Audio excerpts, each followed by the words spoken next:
Hiking in the wilderness means accepting some amount of risk.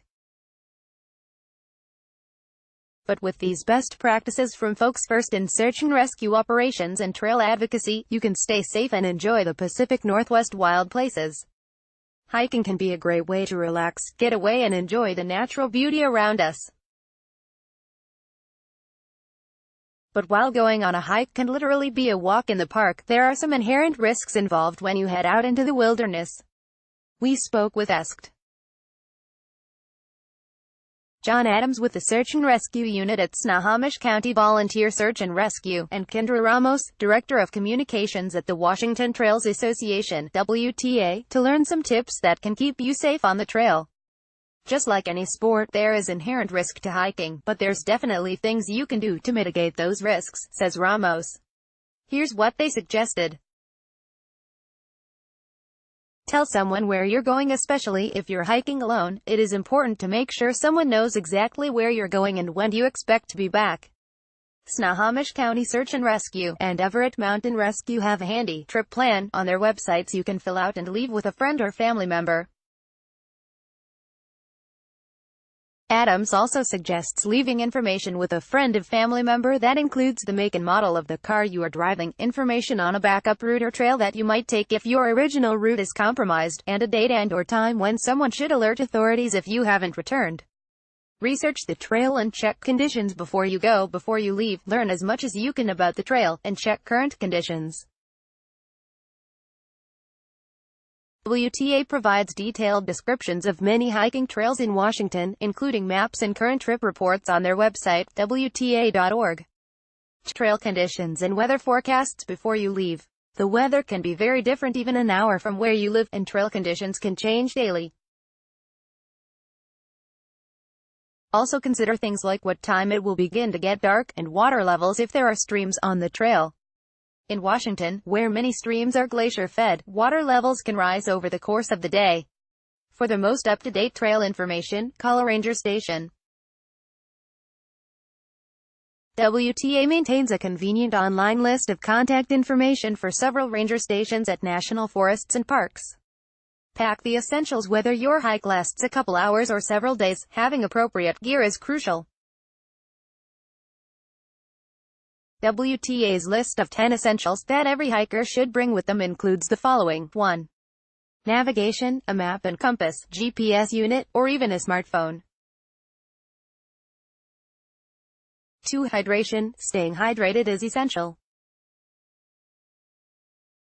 Carry either enough water for yourself for the duration of your hike, or a map of natural water sources along your route and a water filter, purifier, chemical tablets, or means of boiling unfiltered water before drinking it. 3. Nutrition, bring enough food to tide you over on your hike, plus extra snacks in case you are unexpectedly delayed on your return. 4. Rain gear and insulation, you'll want moisture-wicking, water-resistant, warm clothing, even on a nice day. Temperatures change and can drop dramatically as night approaches and at higher elevations. 5. Fire starter, matches, a lighter, and flint all work just fine. Make sure to keep any fire starter and kindling dry. 6. First aid kit, a good first aid kit will have what you need to deal with major injuries. To make sure you know how to use everything in your kit, take a course or talk to someone experienced in first aid. 7. Tools, a multi-tool and some duct tape will get you through a great deal of gear repairs and other challenges that may arise. 8. Illumination, make sure it's a good source of light. A cell phone will rarely provide the kind of illumination you'll need in the extreme dark.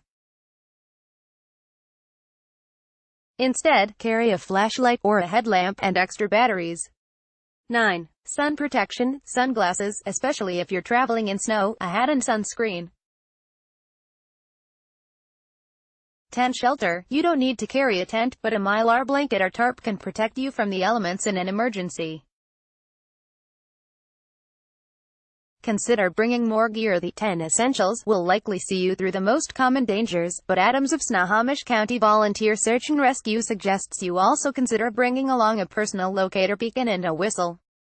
He cites several successful search and rescue cases in which hikers were found alive and rescued when using locators like the Garmin InReach. Don't be afraid to turn back. Ramos says one of the most important safety tips is to remember that the trail will always be there tomorrow. If you are uncomfortable, uncertain, or worried about your safety at any time, be honest with yourself. Don't be afraid to call it a day and turn back. Educate yourself. If you're new to hiking or backpacking, there are several introductory courses, like REI's Map and Compass Navigation Basics, or Lightweight Backpacking Basics, that can help you get started. But even seasoned hikers can benefit from skill development courses like the Mountaineers Alpine Wilderness First Aid course. The National Outdoor Leadership School (NOLS) is another great resource for courses.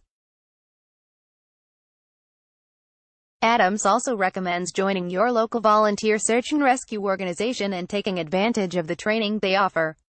It's really about the knowledge of what to do, says Ramos. Your brain is your most important essential all of the time, she says. If worst comes to worst, sometimes, no matter how much research you've done and how careful you are, things go wrong anyway. This is where the gear you packed and the preparation you made before hitting the trail just might save your life. But first things first, stay calm. Both Adams and Ramos emphasize the importance of staying calm in a crisis. This will allow you to assess the situation and intelligently deploy the gear you need and the skills you've developed to keep yourself safe.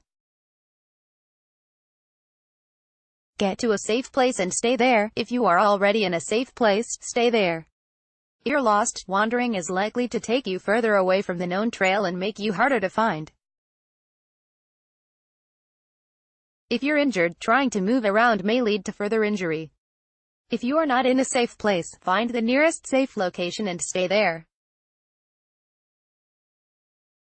Remember your gear. Use your gear to stay warm, hydrated, fed, and as visible as possible.